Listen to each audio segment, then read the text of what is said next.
Hi, this is Lowell George, and you're living and listening to WHCN. This is WHCN. We've got Lowell George in the studio this afternoon. He's going to be at the Hard Rock Cafe tonight in West Hartford. The Hard Rock Cafe. Oh, I hope it's hard, too. Can you tell us why this album took so long? It was years in the making, literally, right?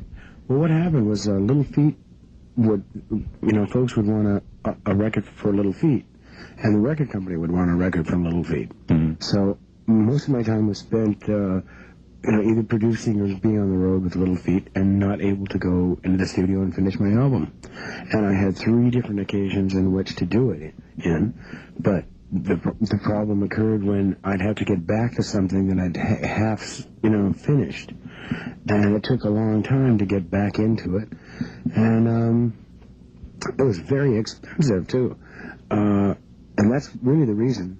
I mean, I could have done it in 2 weeks if I had been, been able to prepare myself for it.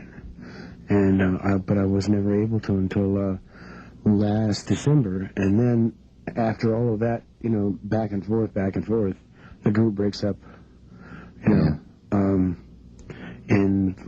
February. March. I mean, the world is a weird, wild, and wonderful place, and it seems to all happen to me. But it's okay. You want to tell us about this particular tune, Cheek to Cheek, at all? Cheek to Cheek is my attempt at being as authentic in a rendition of a Mexican song as possible. I used an authentic mariachi band, a 3-piece band. There's a harp, a 5-string instrument called a vihuela, and a guitarron or bass.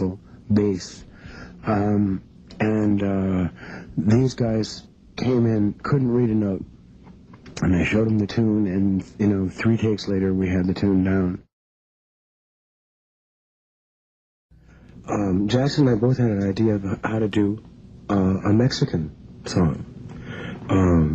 What got me interested in it was a guy named Van Dyke Parks, who played me one of the premier singers in the world, a man named Miguel Aceves Mejia. And I studied, all that I could about Mexican style and form. And what always interested me was rancheras, which were the faster pieces of music.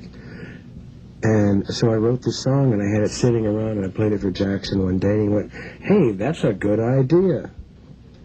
And from that came, I think, the sucker stole it from me, is what he did. You played him Cheek to Cheek, and he turned it into Linda Paloma? And he did a Linda Paloma on it, which, hey, listen, he deserves everything he gets because he's a nice guy, and he gets a lot of good stuff. So you had Cheek to Cheek written a long time ago? Yeah, it was written ages ago. It was written 5 years ago. Yeah. We'll be right back with some more. This is Ed O'Connell. It's about 5 minutes away from 6 o'clock. We've got Lowell George hanging out in the studio before he's going to go on the stage tonight at the Hard Rock Stage West. Lowell George is willing to take your phone calls, too.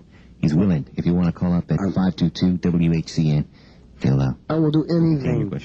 I will answer any questions. I will tell the truth. I will lie. One thing I think some people might want to know about, who know about your early career before there was Little Feat, it was Frank Zappa. Yeah. And you used to play with Frank Zappa. You got your start musically, I guess. Well, I had played in a couple other groups that remain nameless.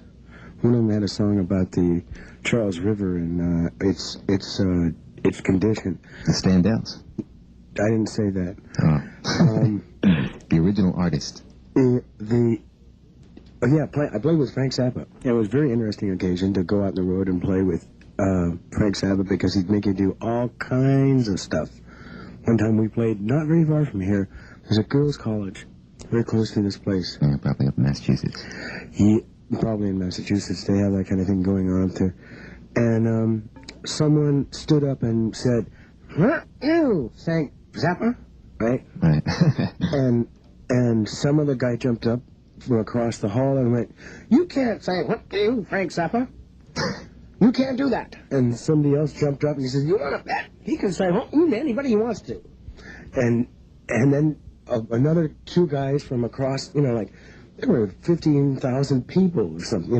There wasn't like that big. Maybe I'm exaggerating. How about 1,500? No, there were about 3,000 people in this hall.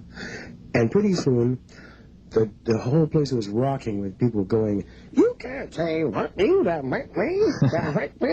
And Frank turned around to me and went, what do we do now? You know, the show's over. We did it already. This is what I was aiming at. This is what I wanted to happen.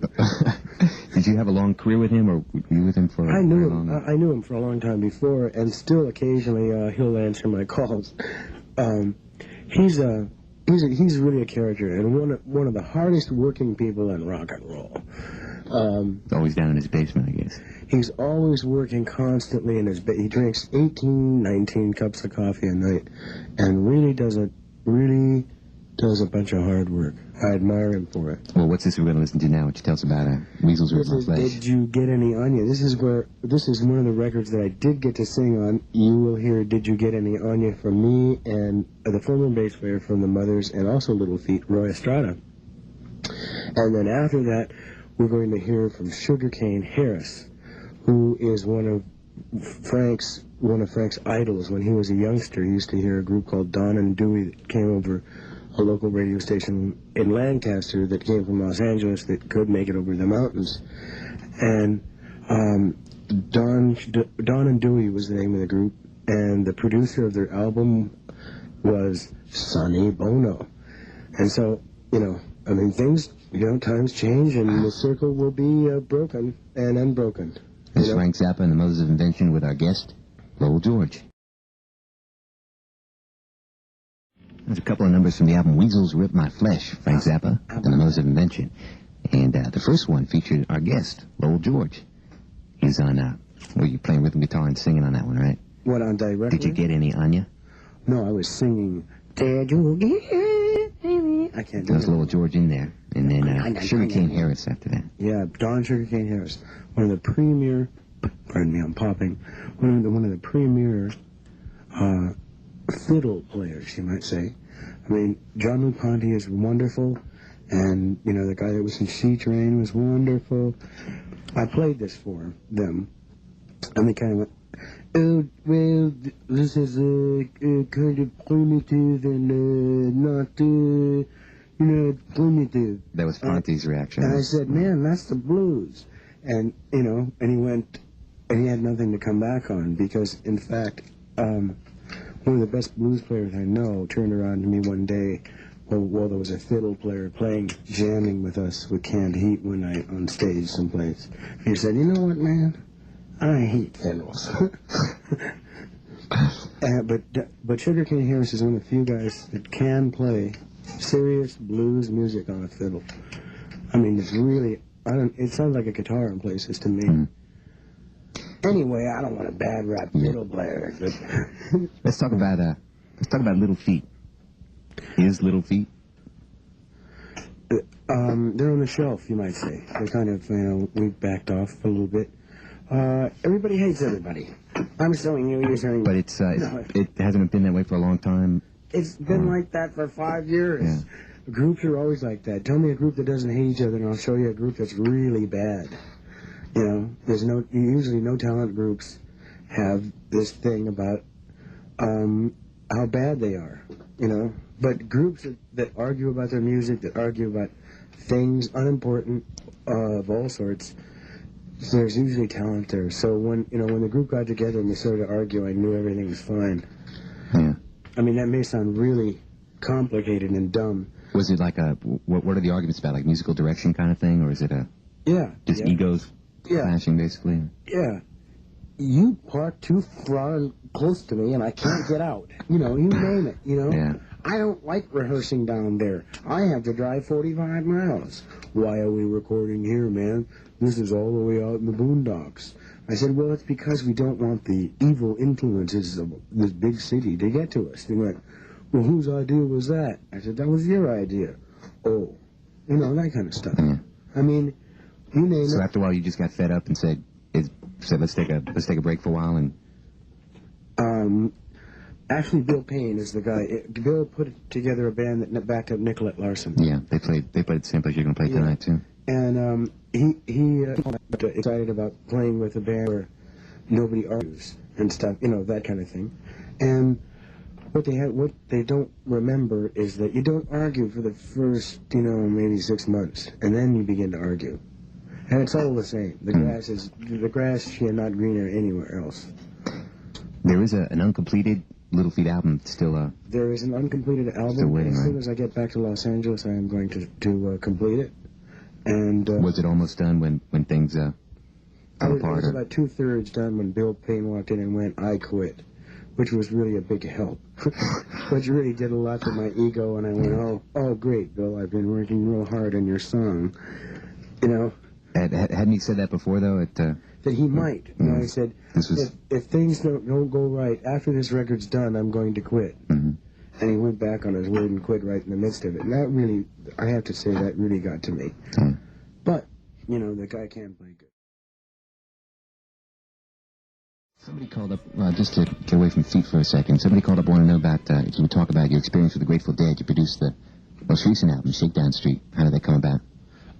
Somebody called me up and said, you want to produce the Grateful Dead? And I said, huh? Why not? Was it Clive Davis?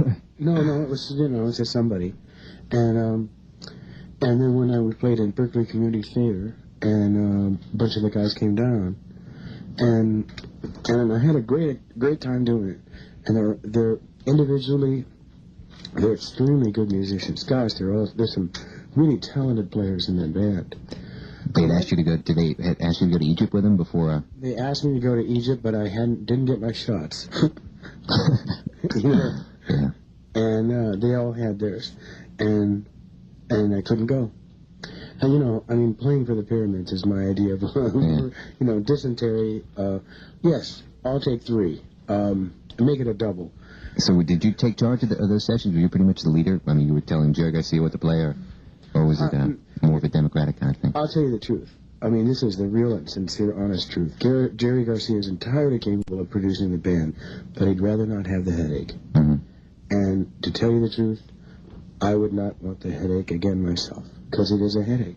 Because if you wanted, you know, I thought Little Feat was on, you know, on the edge. You know, everybody was on the brink of, hey, you parking back of my car, you're going to put us down in it. You know,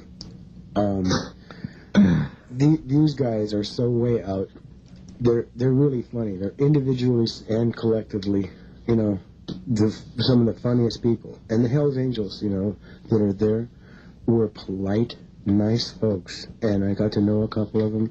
These are the Dead recording sessions now you're talking about? Yeah. And I don't care what anybody says, whether, you know, I mean, it's all a lie. They're really nice folks. I mean, you know, you hear stories about, and this motorcycle gang came and clubbed a bunch of people on the head.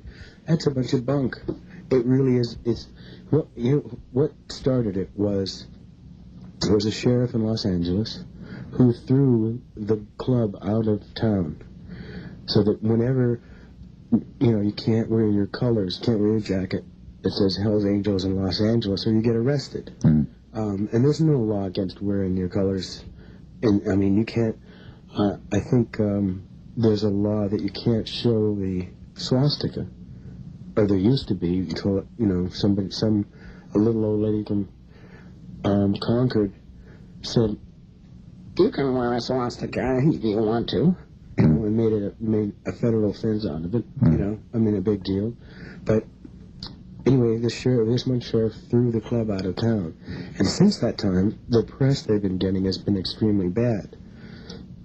And it's not, and, you know, there may be individuals that are a little loony, and some of it is deserved, but the immense amount that they got was, you know, an Altamont, another one.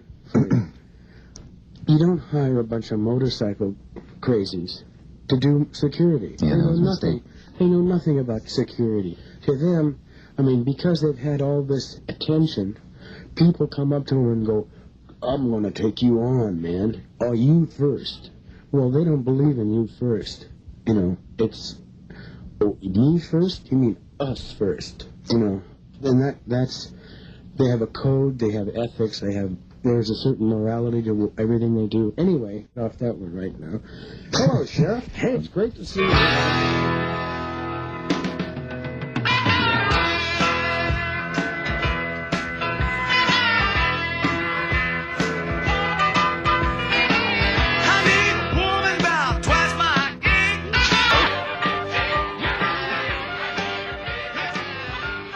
From the album produced by Lowell George from the Grateful Dead, Shakedown Street, Need a Miracle. Yeah, I produced it. It was very interesting, producing a record for the Grateful Dead. We did it in a big room. There was no control room. The recording equipment, everything was right in the same room as the musicians. And it was very difficult to tell if something was going wrong with one of the instruments because the drums were covering up everything. You know, because that's all they could hear. We're talking about cover artists, too, a second ago. We were talking about Gilbert Shelton doing the cover of that album. Yeah.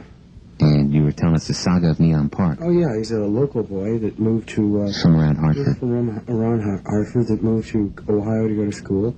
And went to San Francisco and changed his name to Jefferson Airplane. And then somebody stole it, stole the name.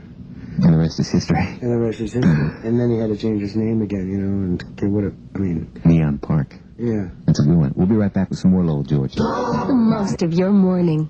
106 WHCN. We got Lowell George in the studio tonight before going on stage at the Hard Rock, having some fun with the commercials. Were you approached to do a McDonald's commercial? They got Seals and Crofts on them now, and Gloria Gaynor. When's Lowell George going to be doing it?